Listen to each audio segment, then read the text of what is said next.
好，欢迎大家回来。这一趴我们要好好来讲一讲，到底美中之间他们目前正进行到哪一趴？说进行到哪一趴的原因，是因为最近太多高官互访了，高层忙着见面。王毅跟布林肯1个月见2次，这一次呢是在印尼这边做东协的场边会晤。印尼这里的学者看说，大家其实都知道，他们是在为习拜会、拜习会来做准备。因为呢，除了王毅跟布林肯再一次的聊说呢彻底的沟通之外，你看看下一个人又准备要去了。下个星期呢16号的时候，就明天了。美国的特使凯瑞呢，他即将要到中国大陆去访问，承诺不让步因为呢他在去之前要先到美国国会这边来做听证，大家就说啦，你是不是会让步，会妥协？他面对共和党的这些议员们说，我绝对不会做出任何的让步，因为呢，共和党人认为他对中立场软弱，所以呢，对他有多所质疑。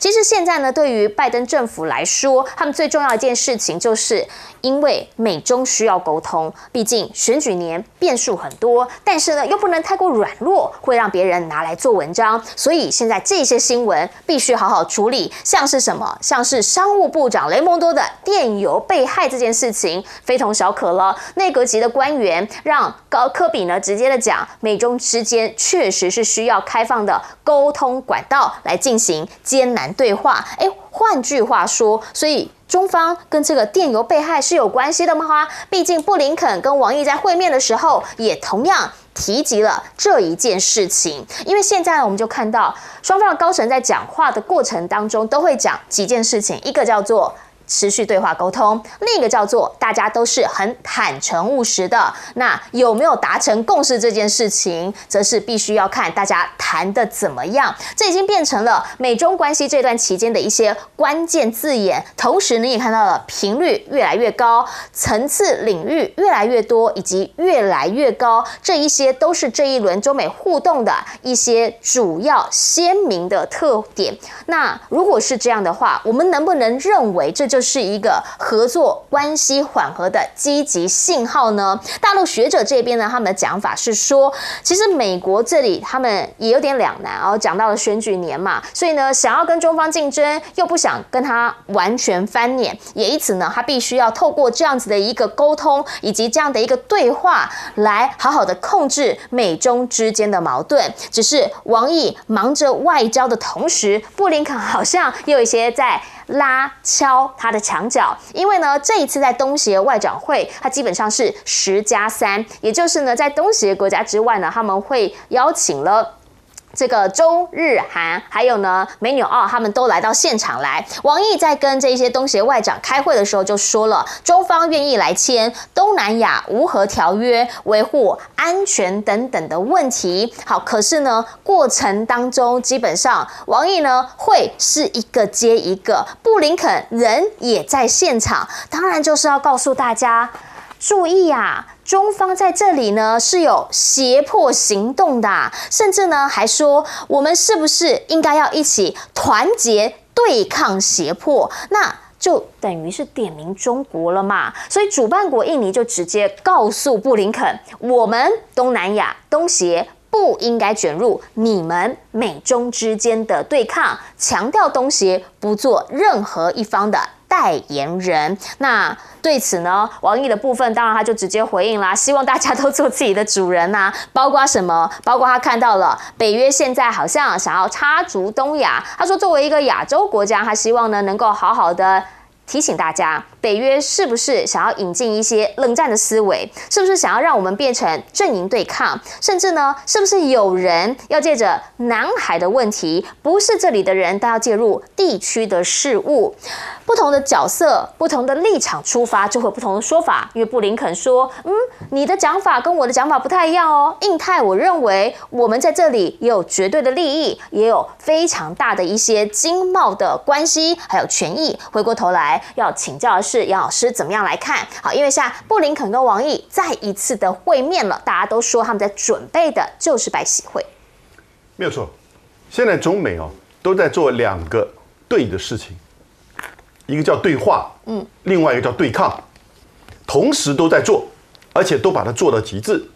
这个对话，你看过去这10天，叶伦、布林肯然后呢，凯利分别2个是去北京，一个是在印尼和王毅见面，所以美国之间的高层官员的互动啊，过去这一阵子非常密切。还不要说布林肯跟王毅，其实在6月19号他们已经见过了，谈了3个半小时。哦，在此之前，布林肯跟秦刚谈了7个半小时。在此之后，布林肯跟习近平见面了35分钟。所以很清楚，也就是说，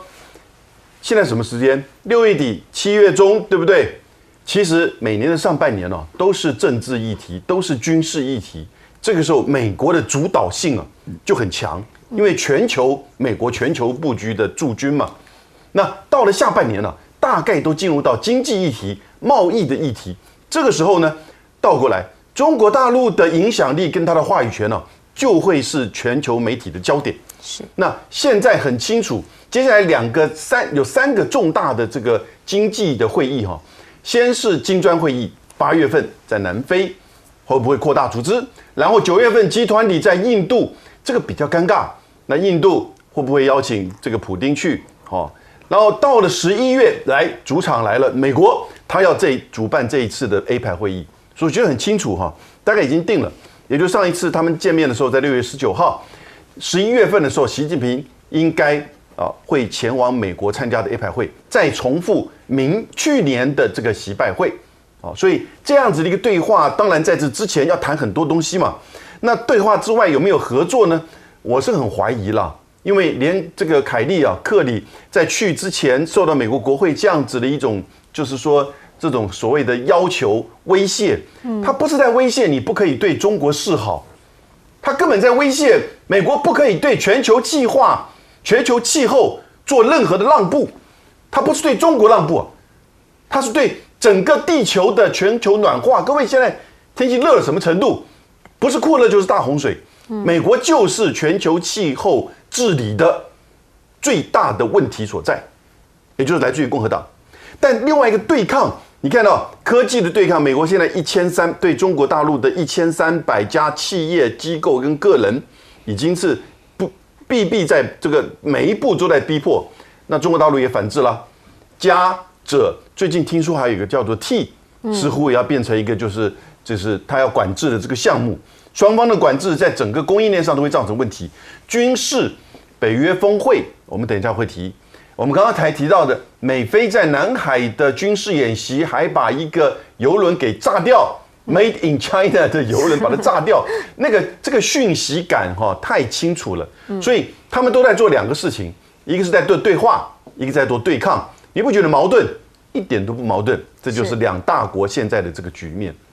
对话加对抗，所以有人都讲说，但是很像是在一个竞争的状态当中，边打边谈，我们边走边看。来，大仲老师怎么看？我非常同意啊，对话同时又对抗，基本上它整个局势还是一样，斗而不破。这可能是还是可以很妥切的形容目前美中之间关系的一个写照。那的确我们可以看到，到现在2个月，大概从5月上旬开始，中美之间有一些比较高层的这种互访或对话。那对比的是在前3个多月因为气球事件，基本上2个国家该有的东西都没做到，就是停留了大概3个多月到4个月，蹉跎这么久。但是从5月份开始，我们可以看到苏立文跟王毅，我觉得那个是非常关键的，在维也纳2天10几小时的对话，然后接下来还包括王文涛去大陆，中国大陆商务部长，还有康达就是美国的这个太驻青加上最新的国安会的台湾中国事务的资深主任贝沙兰去中国大陆，他为什么去？就是为6月18到19布林肯去中国大陆铺路的。那布林肯这次去，当然可以说他早就应该是1月底2月初要去，但还是很重要，他是代表5年多来第一位踏上中国大陆土地的美国国务卿最高层的官员，然后才铺陈到叶伦才刚走。那现在呢，王毅跟布林肯又2度在场合里面碰头然后凯瑞也去，那基本上我觉得慢慢的桥已经在搭起来，但有一块就是失落的拼图，就是在军事之间的对话那个地方，我觉得目前来讲球在中国大陆手上比较多。为什么？因为我们可以看到，即便是李尚福跟奥斯汀他们同时出席了新加坡的香格里拉会议，但是没有办法2个人有场边的1对1的会晤。那北京给的理由当然是你不肯解除对我的制裁。那李尚福干嘛要去见这个美国国防部长奥斯汀。但是这只是一叶知秋，因为美中目前的军事的管道基本上几乎陷入全面性中断哦，不只是这种防长对防长，甚至包括很多制式的管道本来就有的，比如说副部长级的这个国防咨商会议了，就是大陆讲叫防务咨商，那也中断了好久没有恢复，甚至连很多工作层级的这种接触，因为去年8月份佩洛西访台之后中国大陆有一些反制的措施也中断，包括所谓的战区领导人的对话，目前来说都是被中断的。我觉得目前来说可以很清楚看到，北京可能把它当成是一个筹码了。而且这不是第一次这样做啊！过去在历史上，美中的军事对军事之间的互动，北京常常用这个作为是一个我示威抗议的一个途径。比如说哪一次美国对台军售，他就断了什么东西啊，或是在90年代这个北约所谓的误炸贝尔格勒中国大陆的大使馆、领事馆，他也是用同样的方法，所以这是值得观察的地方。那我非常同意，其实今年是有机会促成王对王的见面，再一次也有可能就是在这个美国旧金山所举办的 APEC 峰会。是，但即便是如此这还是因为多边场域跟过去的两国之间互相到对方的国事访问还是有所不同。是，彬哥怎么看呢？我觉得这个凯利可以不用去啊，凯瑞啊可以不用去，为什么？美国是全世界人均二氧化碳排放量最高的国家。那你都不愿意去改变的话，你不愿意做任何让步，那你去干嘛？你自己美国自己的问题最严重，环境的这种污染、全球暖化，美国都要负担非常大的责任，因为美国人习惯性的浪费消耗造成了这样的一个结果。那请问一下，美国人都不愿意改，那你要去跟人家谈什么？美国自己先考虑到自己的问题吧。我觉得每一次一切都要以美国人为准，我觉得这是其他国家很难接受的。那当然，美中之间谁也不想真的挑起战争，大家都不想变成实质的战争。但是美国的目的就是希望借由不断的这样的压力，然后不断的跟中国大陆脱钩，渐进性的脱钩，慢慢让中国大陆的经济起不来。因为经济起不来，中国大陆的军事也就跟着起不来，这样它才能够压制住它。那可是问题是，这是一个长期的进程，大概花好几十年才能够就这样做。因为假设是在短短几年之内就造成这样一个结果，那美中都会受重伤。这也不是美国人想看到，所以他会慢慢渐进性的拖，但是他绝对不会改变这个方向，这是美国一定要去做的事情。可是美国在这个做的过程中，他要怎么样能够维持不跟中国完全撕破脸，这个就是一个艺术，这是一个非常麻烦的事情。所以你看他有的时候这样做，有的时候布林肯去一下扮一下黑脸，然后叶伦来一下扮一下稍微小白脸，是，然后拜登自己又讲说，哎，我认为习近平不是怎么样怎么样，可是突然之间拜登有的时候说溜嘴了，那这时候别人要帮他擦一下屁股，就是这样一直翻来覆去，所以我相信可能很多人会看得很烦，会觉得他们好像走马灯一样，一直来来回回一直在转，你们到底真正意图是什么？其实真正意图非常明显，就是要搞死中国，只是慢慢搞死而已，不是一次搞死。那所以在这种状况下，你就可以看到，哎，不是。布林肯6月多才去北京，好像不欢而散，怎么马上又在印尼又跟王毅又见面了？那这一次你看，连中国官媒都出来讲话，表示确实是有部分的共识的哦。比如我觉得他们的很明显是在告诉你这件事情。中美现在之间开始有共识哦，中美开始有共识，我告诉你谁要倒霉了，你知道？台湾要倒霉了。哦。所以你没看到那个旅游警示突然之间就把台湾的名称改了。国家对，就直接把它改掉了。然后呢，赖清德这次去美国，大概就没什么人会跟他见面了。8月这个事情，所以你看，很明显嘛，只要中美之间情况稍微缓和一点，台湾就要倒霉。那我觉得我们台湾自己是不是要想想看，我们到底应该要扮演什么角色？那东南亚这些国家就比我们聪明多了。他们告诉我们明明知道你们两头大象要打架，但是不要踩到我身上，我没兴趣参与。我们台湾是不是应该学东南亚这些国家？怎么样做在美中之间才是比较聪明的呢？因为呢，基本上等等广告回来，我们就要聊一聊拜登了。刚刚在讲了，拜登每一次讲事情的时候，你都会觉得说，这样讲跟上次讲好像不太一样。到底你这次想说的是什么？因为现在他去参加北约的峰会，又闹出了一些事。我们先进广告。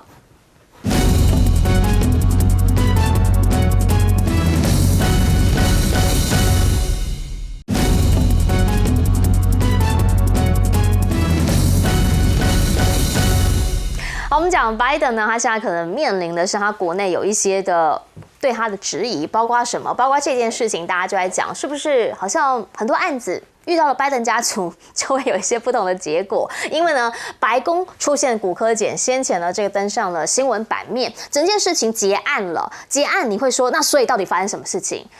他会告诉你，我们也不知道发生什么事情，特别了吧？来自于很厉害、号称很厉害的美国特勤局，虽然说呢，已经不是第一次发现白宫里头有出现像这样子的东西，但是因为那个袋子上面没有任何的指纹，没有任何的 DNA， 找不到主人，整起事件呢又没有任何的监视画面拍到，只好结案，叫做找不到主人，一切好像变成了罗生门了。所以呢，就让众议院议长麦卡锡直接讲啦，不是只有骨科检，过往发生过2次有看到大麻，这一些都是让大家觉得说怎么会在白宫里面出现的东西，但怎么每一次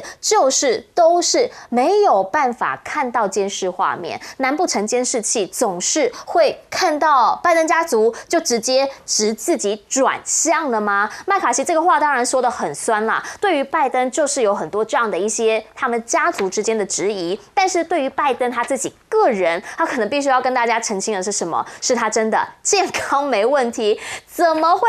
又不小心又摔倒了呢？这一回呢，他是来到了这个北约这一边哈，再到芬兰，结果呢，在要离开芬兰的时候，他步上他的总统专机，没有想到走着走着，一切都很好。又不小心踉跄了一下下，那就是这个一不小心的踉跄一下下，让大家担心说，总统先生您还好吗？甚至呢还知道原来先前已经发生过太多次了，至少4次了，所以呢还把这个登机的楼梯给缩短，让它好爬一点，也是没有用，又再次出包。而且呢还要说的就是他的应该说眼睛、头脑跟嘴巴会不会有的时候我们会觉得有点打结这样的状况，在拜登呢常常会出现，因为他又口误了。这一回比较尴尬的是，先前把泽伦斯基跟普京的名字叫错之外，这次是把冰岛讲成爱尔兰。来听听他的原话。Frederickson of Denmark and the Minister Jacoba, daughter of Ireland. You can tell that's a Freudian slip. I'm thinking of home. 好，他这些呢？原厂啦，说没有啦，讲到爱尔兰是因为什么？大家都知道他爱尔兰老家嘛，对不对？他说我是因为想念我的老家啦，所以才不小心把它给说出来的啦，自己帮自己缓夹。其实这一次在芬兰，在这个北欧这一趟的旅程当中，还有另一个小插曲，也就是呢，他在上飞机的这个过程当中，他有看到一个小朋友。那看到小朋友呢，这个阿公就很开心，想要去跟小朋友做一些互动。结果呢，他是一开始先嘴巴靠在他的肩膀上，然后呢，这个举动让这个小孩子可能不是太开心，所以当他后来想要再试图亲吻他的额头侧边的时候呢，小孩子直接有点不是很喜欢的表情，然后转过头去告诉妈妈说不喜欢这样子的一个举动，让妈妈让拜登都很尴尬。这一次呢，其实让拜登确实他的欧洲之旅有一些尴尬的是什么？是到底他有没有办法把北约这样的一个组织也给吵好来，让大家都跟他在同一个阵线上？好，原因是因为跨大西洋关系，现在拜登做出了一个绝对的保证了。他说他们支持北约，也要试图理解欧洲对美国政府好像总是意见会换来换去，这一些不确定性。他了解欧洲人是有担忧的，但是他希望在美国还有北欧领导人峰会上头，能够大家一起团结一致，一起维护地区上面的安全。那对于这些说法，俄方因为这些地区他们讨论很多都是俄乌战嘛，所以俄国外交部就直接讲啦，他觉得他看到了北约领导人峰会，他的感觉就是他们已经决定要发动一个欧洲大战了，甚至还说，德国的智库人士也说，会不会到最后整个俄乌冲突会变成一个全球的战争，不再是只局限在乌克兰这个战场上呢？好，原因是因为现在其实是可以停战的，每个人都讲啦，不是先前也在瑞典这边借了个场地，希望能够来开一些停战等等对话吗？但是现在美国的态度是什么？美国又再一次的对乌克兰来援助，这次援助的是很多人权团体有疑虑的集束炸弹，希望能够更快的战到最后一人。好，可是战到最后一兵一卒，然后呢，战争就会会结束了吗？还是说西方到最后就会像便利贴一样，乌克兰没有人了，就直接把乌克兰撕掉？但是对于俄罗斯的伤害已经造成，是这样吗？俄罗斯的总统新闻秘书呢，就直接讲了，说他们赞同的是匈牙利的观点，就是美国你是有能力来终结乌克兰冲突的，只要你愿意。而他们也不明白到底为什么到目前为止就是不想让冲突结束。奥班这样讲之外，佩斯科夫也这样说，其实美国你只要跳出来，你只要不要再给乌克兰这一些的武器、这一些弹药，是不是问题就会结束了呢？而即将要选举的是川普还有拜登这么一战。好，现在川普告诉大家说呢，拜登他的作为就是正在把美军带往欧洲，要把美国推入下一次的战争。但是现在对于美国内部来说，他们其实军人越来越少了。那如果说真的又要再做这样子的一个转移的话，川普想问的是，对美国来说是好事吗？拜登即将要面临选举，包括了经济，包括了他们的安全防务问题，都会是他必须要面对的。不过回过头来请教梁老师，他必须要先面对的可能就是到底为什么白宫会出现古柯碱，又会出现大麻，而且监视器这么巧总是没拍到。你知道过去锦衣卫如果抓到太子吸毒，最后会怎么结案？那就是不会有任何结果。我这11天来我一直在看，就是到底新闻有没有把这个新闻引导到，原来是特勤人员的吸毒的可能性，在做调查，没有。美国的特勤人员就是锦衣卫嘛，所以他们要做上这个特勤人员那一定是经过非常多的要求，而且不断的检查。尤其是你不能吸毒，你吸毒，如果你在白宫里面执勤，还得了？对，11天之前，其实就是在白宫的 library 图书馆里面发现到，而在前一天就是杭特拜登在那边用他的电脑，全美国都知道。你只要看共和党的报纸媒体，你就知道是他们一直在指责杭特拜登。你只要看民主党的或者是主流的自由派的这个媒体，什么都不敢讲。所以这就是一个掩饰，很清楚，不然还会有谁在那边吸毒呢？在总统的这个居所的旁边的图书馆，是有谁能够进去？而且刚好就是杭特拜登在那边。我觉得这一次北约峰会简单一句话，真的是把全球对立的这个格局给拉出来了。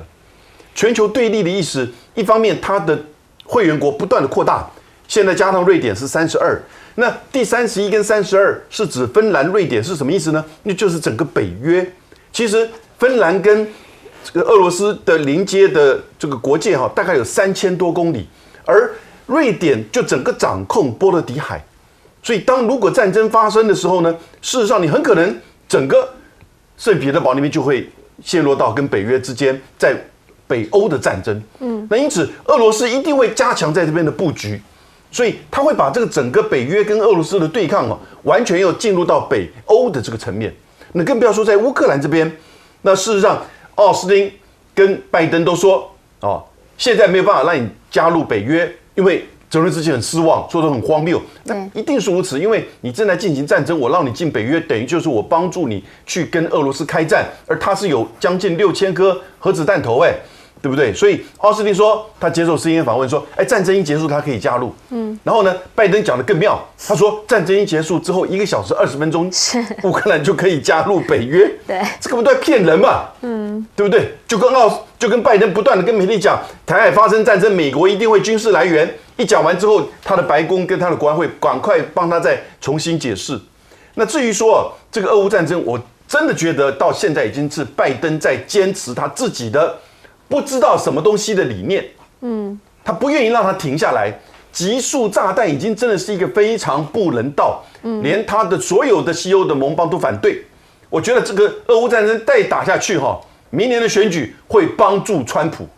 他都忘记了，俄乌战争的对方是俄罗斯。美国人从冷战到现在就是很怕跟俄罗斯打核武大战的，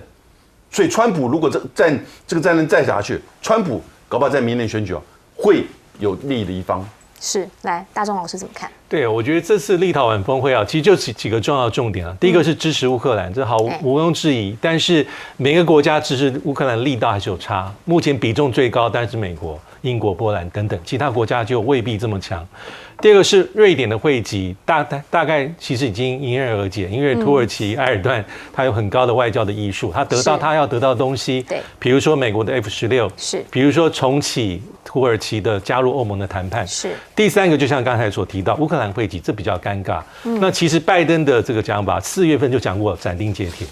就是说我们很支持你，但现在你们重点是打赢战争，得到大家的补助，而不是取得汇集。那7月份在峰会之前，他接受 CNN 专访又出来，他讲法就是你们有一席之地，好，但是不是现在，而是在战争结束之后。为什么？其实美国有他的盘算。那最后一个有意思的地方是，之前大家一直在谈的日本，北约在日本设立办事处，那其实这方面是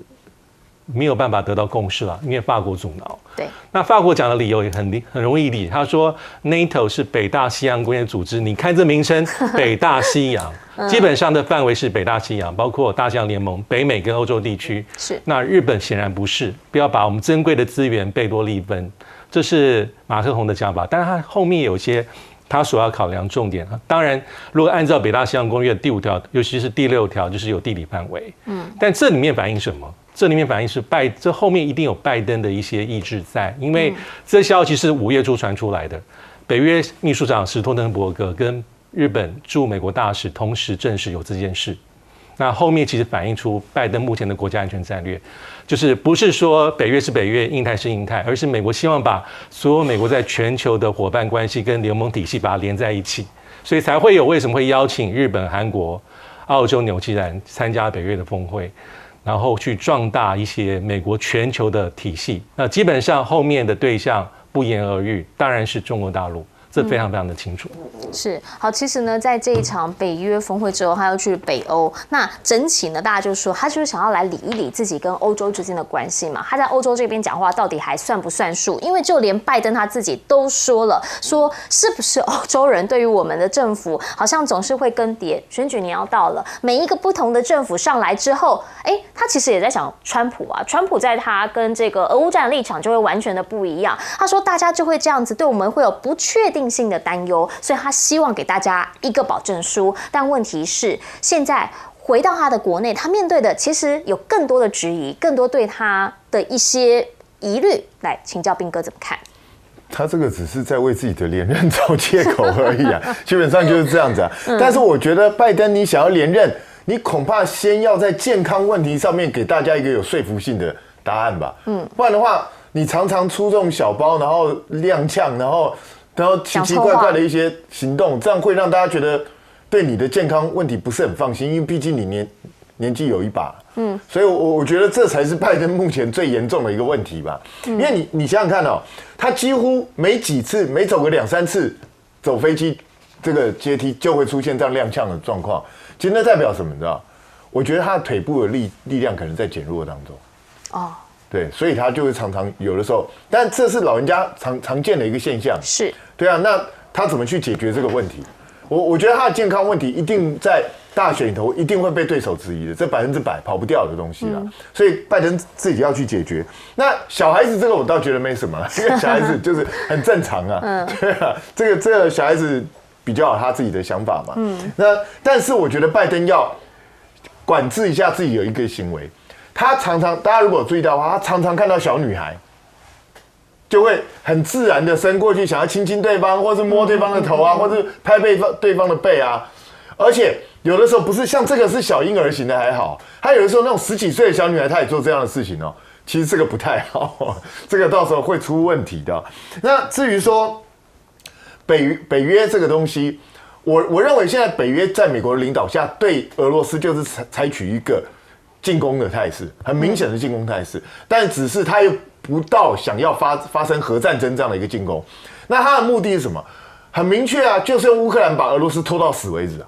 就是这样。我刚刚讲过，他对中国的战略是长期把中国搞死，但是不是一次。那他对俄罗斯的战略，他这一次就希望趁着乌克兰战争把俄罗斯拖到死，用这种战争的方式把俄罗斯的经济整个拖垮。只是目前还达不到这样的一个目标而已。但是俄罗斯确实也被他拖得很惨。那问题是，这付出的代价是什么？付出的是乌克兰人的生命的代价。你看，美国已经恶劣到连极速炸弹我都给你。因为极速炸弹意味着什么？因为你给乌克兰极速炸弹，意味着俄罗斯必然也会用极速炸弹，摆明的嘛。因为俄罗斯人不可能在这个地方吃亏嘛，总不可能乌克兰用了极速炸弹我不用吧？所以这导致未来在乌克兰战场上一定是更加惨烈，整个战争的态势一定会升级嘛。而且打完仗之后，你还没办法解决这些问题。打完仗之后，可能100年、200年那个地方都会有这些未爆弹啊，什么东西会存留在那边。因为辽国现在就是这个样子啊。对，所以。当然，中美关系严重的影响台海之间到底风险升高，或者是有可能更缓和、温和的状态哦。其中北约峰会刚刚落幕，那么秦刚为什么说被这2天突然热门话题很关注？形容媒体报道形容是20天神隐不见的神刚，是中国的外交部长，到底发生了什么事传出来说，这个跟一位双面女间谍凤凰卫视的主持人，这位女主角被指为婚外情的舆论女主角，这个是由中国资深媒体人推特发文说秦刚出事了。25号被中纪委找去谈话，主要是跟一个女生生孩子的事情。这位女性呢，之前有别的事情被抓，结果被抓之后说出跟秦刚的感情的事情，让很多人估计秦刚可能会有状况发生嘛。媒体消息甚至报道这位傅小田卫星这个媒体主播啦不仅是知名主持人，还涉嫌间谍罪。先前被抓之后，供出跟秦刚的不正当关系，还产下了一子是在去年的采访之后产生了感情的。当时这位女主播她所发表的脸书媒体上面的贴文上面还说，爸爸去负使命了连生日都没得过，还祝爸爸生日快乐。而且这个时间点刚好是3月，被说刚好也是秦刚生日的期间，所以确实在秦刚生日当天，微博发出了生日祝福。还提到是孩子的爸爸那么疑似帮秦刚生小孩是女间谍。当天新闻发布的时候，赵立坚的妻子是不是还发了个文，被形容是幸灾乐祸吗？说今天是个好日子。不过现在这个消息无论如何，在官方是完全没有任何的讯息，也没有回应，甚至在很多社群媒体上，开始也被禁止有这些文章的张贴咯。但这会是未来，因为秦刚当然是很重要，跟中美关系要对话的窗口，是不是产生了一些变化呢？现在美中高层呢，5月开始就有很多密集要接触啊。那么包括像7月份叶伦去了之后呢，接下来是美国气候特使凯瑞，还有商务部长雷蒙多，都是马上接棒要前往中国访问的官员。中国10个月之前会有3位，10月之前呢也会有3位部长级的官员访美但中美关系的贸易是最重要的一环，在美国不断的产生围堵啦、制裁的情况之下，让中国今年出口到美国的这样的出口量就是从美国到中国进口的这个量已经跌到了1690亿美元，占总出口的13%，跟去年同期低了3.3%，所以已经被超车，说现在出口到美国去最大的国家已经变成墨西哥、加拿大。而《纽约时报》报道美国抛出了投资限制之后，会伤到跟北京之间的外交沟通双边都要设停损点。但是呢，一波又新一波的投资限制，连云端AI 相关限制却越来越多，各种以牙还牙的手段，怎么让美中关系可以恢复正常呢？上海美国商会前会长就批评，他说以市场规模来说，进军中国还是跨国企业必须要做的那么中国的创新蓬勃发展，美国一直加以干预的话，反而会被未来的潜在对手所超越。那拜登到底为什么一定要限制跟中国的这个交流跟资讯的互动，还是担心科技战上面会被取代吗？未来董事长的李斌在民间的批评，他也认为这个贸易的保护主义对于企业界是非常不利的。这个大陆的企业向美国销售高科技汽车面临的障碍，马斯克却受到了中国高官铺红毯的礼遇，让整个未来拥有的国际资质在纽约上市以外，公司超过3%的投资者都来自中国境外现在却产生了很大的困难。所以拜登到底在想什么？从他最近的几个画面来看看他到底在想什么。搭飞机的时候不小心又朗唱了一下，让大家关心发生什么事。这已经不是第一次啦，就是年事已高，经常会有这样的画面出现之外，除此之外，还有更诡异的画面，待会让大家看一下哦。就是连要跟儿童互动这种很亲民的场景里，他居然一直去咬女童的肩膀，喜欢行下面代际。画面上可以看到拜登碰到小朋友，那小朋友表情很害怕，你这个怪叔叔为什么要来咬我的肩膀？然后也要亲他，那像小女童的表情看起来是一脸的嫌恶啊。这个画面让大家觉得忍不住酸民大爆炸，说他们美国总统到底怎么了？这是发生在芬兰的赫尔辛基万塔国际机场就这个画面让小女孩严重受到惊吓。共和党党员普莱斯就批评了拜登把蛋卷冰淇淋跟小婴儿搞混了吗？甚至川普的儿子批评拜登应该去住养老院了啦，不是领导自由世界所以中美在对抗当中有各种各样的因素掺杂在里头。大使怎么看？连光拜登的状况好像就不是很清楚。对。拜登现在出这种事啊，不是摔跤啊，又是差点摔跤啊，还有就是一些怪叔叔的举动现在大概3天1次，所以看看未来会不会变2天1次那我觉得还蛮庆幸的啦，这次他是对小女生做这种怪动作因为他过去常常有把别人老婆抓起来十指紧扣的记录好几个国家元首老婆都被他十指紧扣。还有一次，美国的一个是不是密西根的州长，一个女州长，也被他十指紧扣所以我是觉得这一次他这个轻咬小女孩的肩膀希望就此适可而止不要下次对于一些年长的女性也做出这种动作那就很麻烦了。那会不会发生这种情况我觉得也不是说他真正有什么问题，而是我觉得他的心智还有判断能力有一点混乱，所以他牵别人老婆十指紧扣，应该是一种搞错了，不是故意的，所以他没有办法控制自己的行为的话，这种情况下，他有一个公众人物，走到哪都是几十架摄影机在对着他的时候我觉得真的替他捏一把冷汗啦。所以希望以后这种镜头能够越来越少而不是越来越多。像我怎么选下去对，这个是不过这是美国人的问题啦。我们之后在这边祝福美国人民能够让他们看他们的总统政功康泰那就是说，今天就是说，美国跟中国大陆的经济，事实上过去美国走了差不多4-5年的时间基本上就是脱钩断链嘛，对不对？那所以虽然这一次前几个礼拜布林肯到北京，跟接着这个耶伦到北京，都公开说我们不会跟中国大陆脱钩断链。可是问题在你没有讲这话之前，美国的作为都是脱钩断链，对你的进口的商品用差不多3500亿，平均是19.3的这个所谓的加征关税来限制中国大陆产品进入美国。另外，对于美国对中国大陆投资也有好多次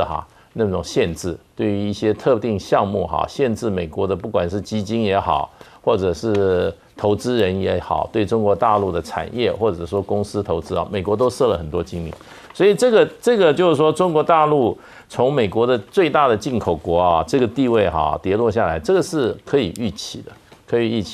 而且如果说美国不把目前的对中国大陆怎么说呢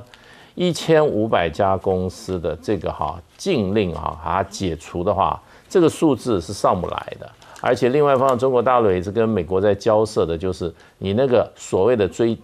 额外的19.4%平均19.4%这种关税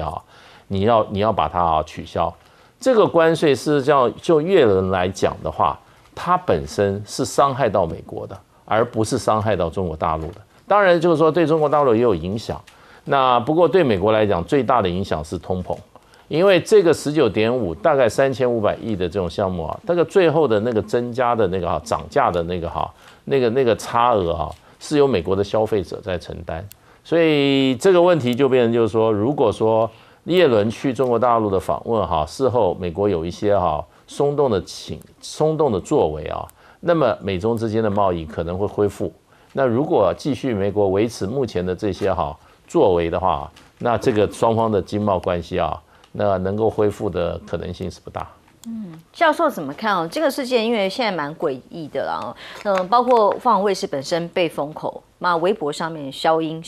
外交部完全没有回应。那这个事件被说是美国阴谋吗？是双面谍吗？那你怎么看待现在这事件的发展？我们还是美中关系还是用个大框架来看的。这个间谍事件，我们还继续看，我们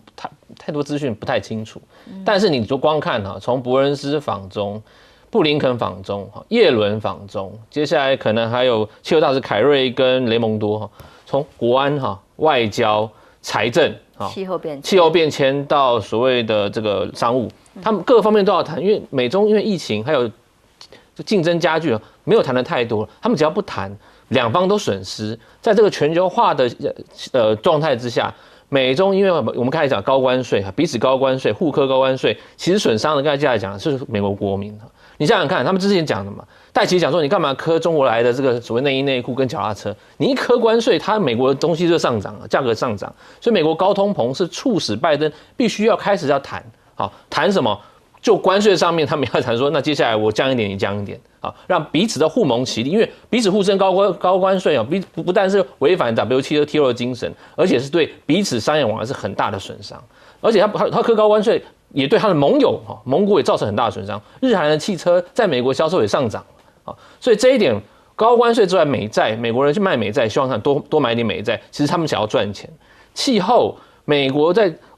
拜登在气候问题上面跟他们这个所谓民主党建制派达成很多的协议，接下来要2024选举了，他如果把气候的结果牛肉端出来给他要继任的选民来看。他这个点要跟中国很多的交涉，所以我们看每一个人去拜访，都代表拜登在每个议题上面有非常多的事情需要跟中国合作，所以大国之间只有竞争没有合作是不可能的。很多人讲说哇，美中竞争拍手叫好，别忘了接下来要选举了。选举的时候，美中关系假如开始合作、开始谈论的时候，台湾问题可能会被晾在一边这是我们讲罗曼蒂克三角的一个学理接下来我还是要讲一下有关这个。拜登的健康其实我们在研究国际关系跟所谓外交决策的时候，领导人这个个人层次因素，或者我们讲的他的个人背景因素，包括教育健康，是一个非常重要的一个关键点。决策特别是我们看过去美国的总统，他们因为健康因素而跃上国际版面，或造成一些国际事件，还是我们可以观察，比方说。小罗斯福，他虽然领导了美国在这个二战时期也非常打了一场漂亮的胜仗。并且呢，用他的新政把整个国家带上来，但是他在第3任的时候不幸在脑溢血过世，让他的所谓很多新政往后持续推动上面有很多问题也所在。但后来这个杜鲁门接任试着想要把这个新政继续往前推那还有雷根，其实雷根在任内的时候，他的小儿子这个我们讲 Ronald Reagan 也出一本书回忆录，他说其实雷根在任内的时候也饱受了所谓阿兹海默症的困扰那未来这个拜登接下来在2024看起来啦，民主党还是要推他上来，他的健康问题不但在选举会是一个非常大的挑战，甚至选后在他任内的执政时期，民主党保证他在接下来这个继任的第2年，国际安全的问题，这非常健康的因为包括乌克兰的战争还没有停歇，美中接下来的许多方方面面的竞争拜登要这样日理万机处理这些事情的时候。美国人这个，尤其是民主党的这些，还有美国国民，要保证他政功慷慨。这个刚才接下来是讲的，如果他一旦出了任何问题，对于美国，手上还有按钮对这个对他们那个整体的国力跟整体的这个全世界的局势都是会打上很大的问号。的确将军怎么看呢？包括中美这么多的事件里头，都凸显了一个好像又要想谈，但是却又持续在对抗当中。对，那个美国跟中国大陆之间呢，是竞争中有合作。合作中有竞争，想要脱钩断链，那是不可能的事情。他们是可能一时的会在这方面，不管是经济战、贸易战、金融战，甚至还有科技战，包含智慧财产，这个是系列，从川普当总统就已经开始展开了，一直到现在的拜登，已经行之已经6、7年了，那么久了。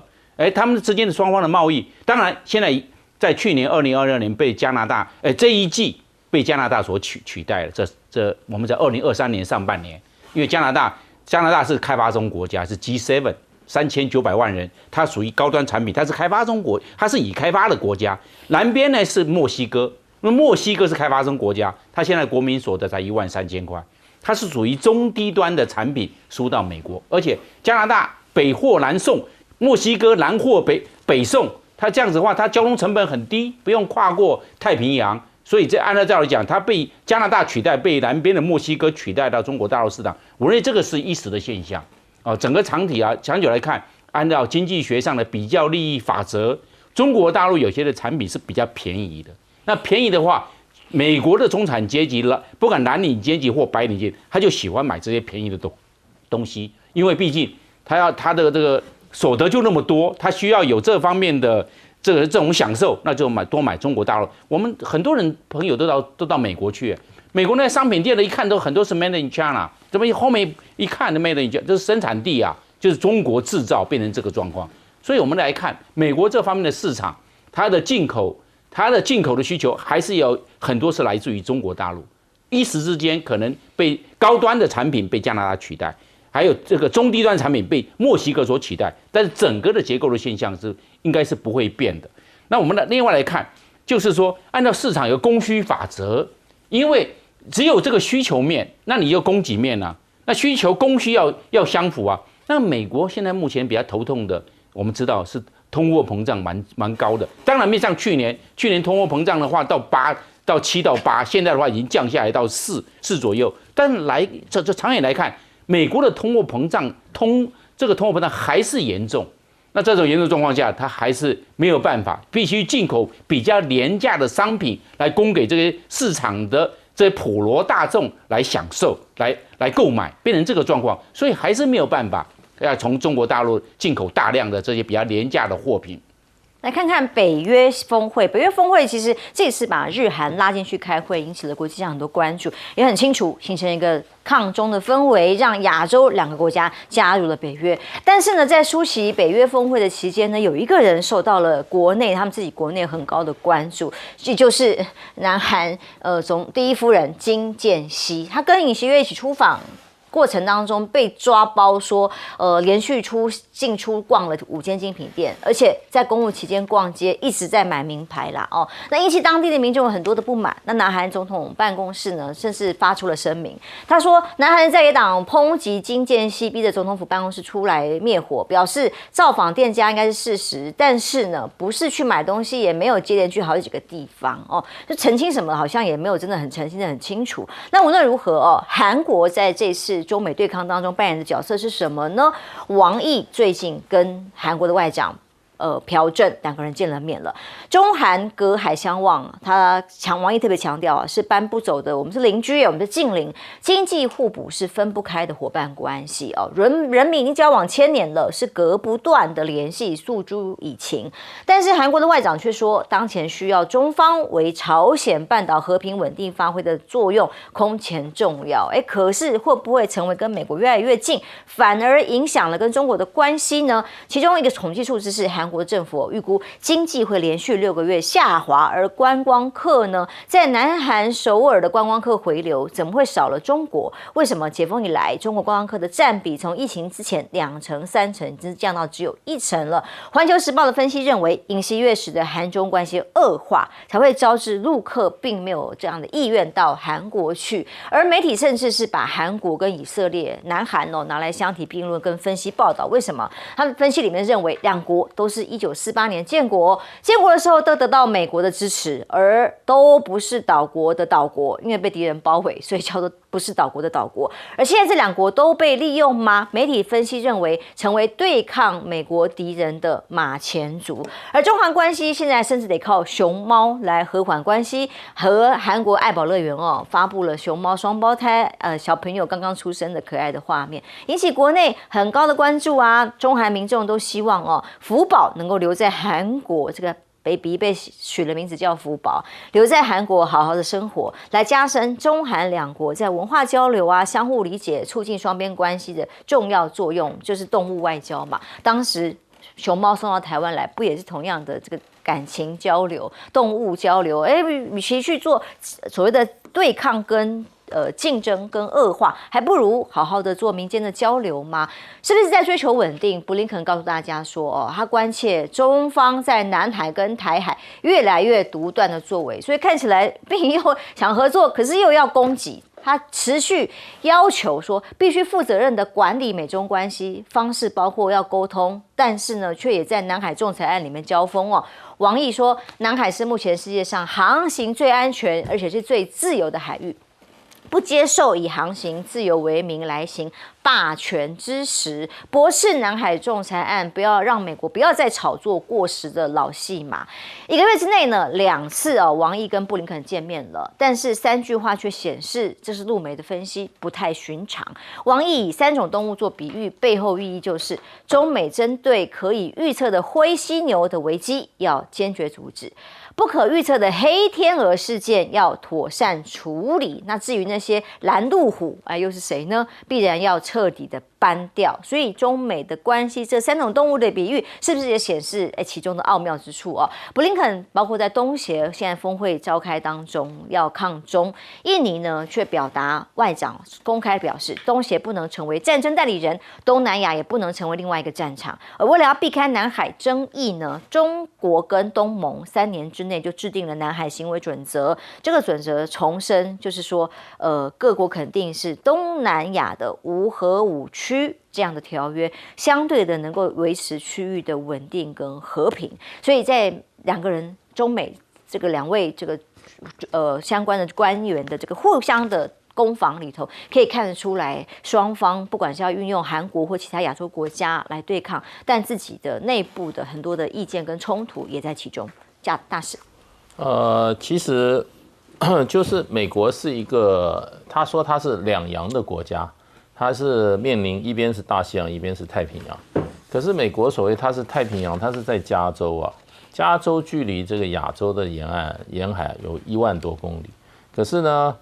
美国很多活动都是在亚洲这边。我看他自己在那个加利福尼亚那边好像很少活动。那这就是美国把它的所谓的防卫线向前推了1万多公里，那就变成在太平洋形成3道岛链，第3道岛链才在太平洋的中间呢，对不对？所以美国防卫线向前推了1万公里，对不对？第1道岛链包括我们台湾，所以我们台湾在美国眼睛里是美国的第1道防线。那第2道岛链就是这个关岛这条线，那第3道就是到夏威夷。所以呢，美国为了他的国家安全，他把他自己的防线放到台湾跟大陆，台湾跟大陆之间只有差不多200多公里的平均的这个台湾海峡的平均宽度。所以从中国大陆角度来看，你的防线已经放在离我家只有200多公里了。所以这个是一个现实啦，当然这个是一个现状，可是它合不合理呢？当然是不合理啦，对不对？你天天说别人威胁你，可是你把你的武器放在人家门口，别人在人家门口根本没有武器。而且美国现在的作为最大的一个改变呢，就是他要把他这个第1岛链国家过去是个防线呐，比如说啦，台湾给台湾的飞弹是不能超过200公里的。那么韩国一样，韩国以前美国不但他提供的飞弹是不能超过200、150，他也不许韩国发展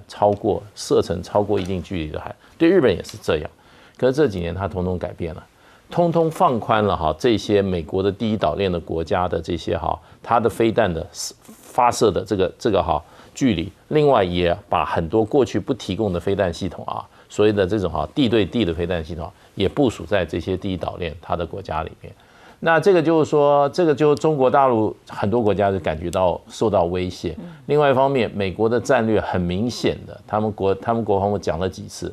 现在第1岛链已经不是什么，已经不是防守的，它是攻击的前沿基地，它是要发动攻击了。所以在这个情况之下，东亚的情势也就巨变。那他当然讲说，这个中国大陆在这个台海在南海有什么事这种过为独断的行为那我从某种程度来讲的话，东海南海离中国大陆都是比较近的，对。那美国对于他在他加州沿海出来500公里的这个水域，他是不是会比较紧张一点？当然是比较紧张一点可是问题，美国在这边整个的东亚地区部署了重兵，然后还说别人对他有威胁，所以这个就是现在一个很大的问题啊。那东协是看得很清楚，所以他基本上他就是希望域外国家，尤其是像美国这样具有侵略性的国家不要进入他的区域。他也告诫他们自己的10个会员国绝对不要作为美国的代理人，不要为了美国把自己的安全赔上去。休息一下，马上回来继续来看南韩。那么现在的亲美态度对于国内的舆情又是如何？马上回来。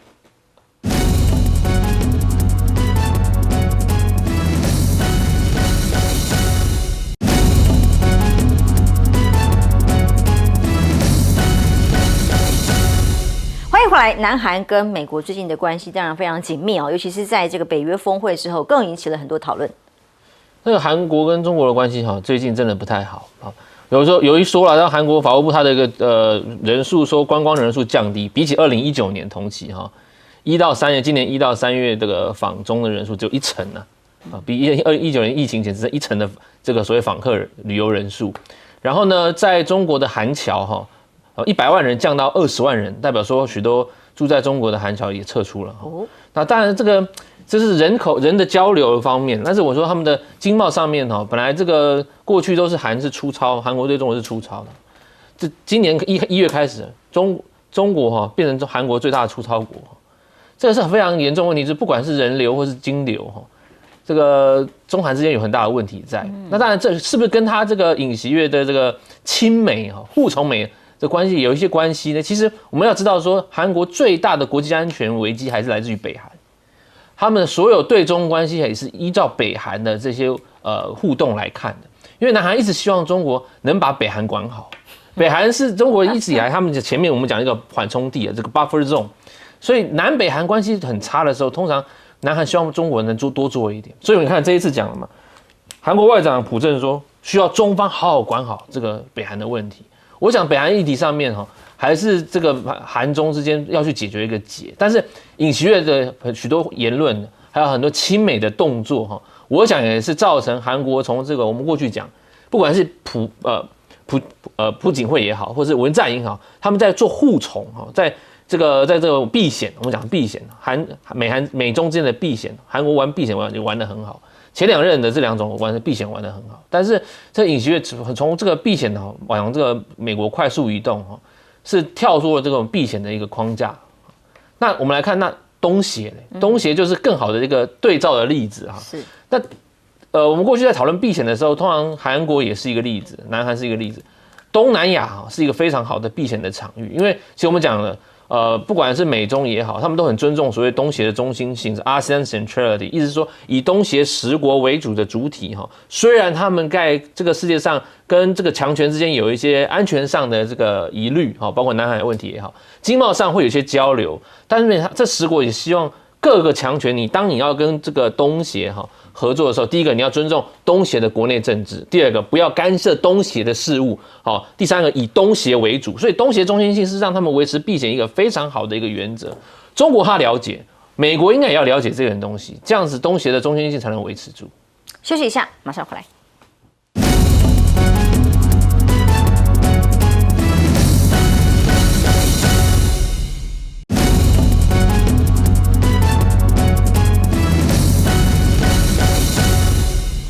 后来在北约峰会之后登场的东协峰会当然一种抗中的氛围在持续当中，但是这些国家又怎么来因应中美对抗？对，东协峰会它这个举办完毕之后，尤其是印尼，因为印尼现在美国拉拢印尼，包含最近在澳大利亚举行的13国军演里面，印尼也派了军队过去。那美国的 B-52战略轰炸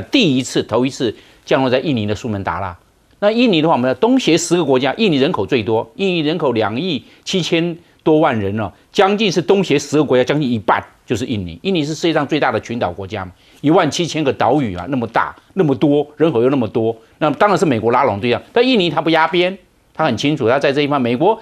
的军事动作是蛮多的，但是印尼也讲到，它原则上它不选边站，这很清楚。所以印尼的这个在政治态度还有国际的外交的态度上，有点像新加坡。它是不选边、不押宝，是这个样子。然后我们的另外就是看到韩国尹锡悦这次访美，今年5月到美国去访问，还有一个华盛顿宣言。华盛顿宣言的状况是叫做关切到台海，所以韩国在这一方面动作是蛮鲜明的，尤其是在我们讲到的就是萨德反飞弹系统事件啊，那时候部署这个萨德一部署在韩国的时候啊，中国大陆观光客就开始降了。为什么？因为萨德它把中国大陆，它虽然是反弹系统，但是它因为是 X 波段8000兆赫到12000兆赫，把中国大陆2000公里，它的雷达波可以涵盖2000公里，把中共的所有空中动态掌握一清二楚。所以在这方面，中国大陆是还蛮感冒的。你这个，所以观光客下降。刚才吴教授也讲了，在这个旅居在中国大陆的韩侨人数也下降，大幅下降，对，大幅下降嘛。那对韩国来讲影响蛮大的，因为韩国很多的韩国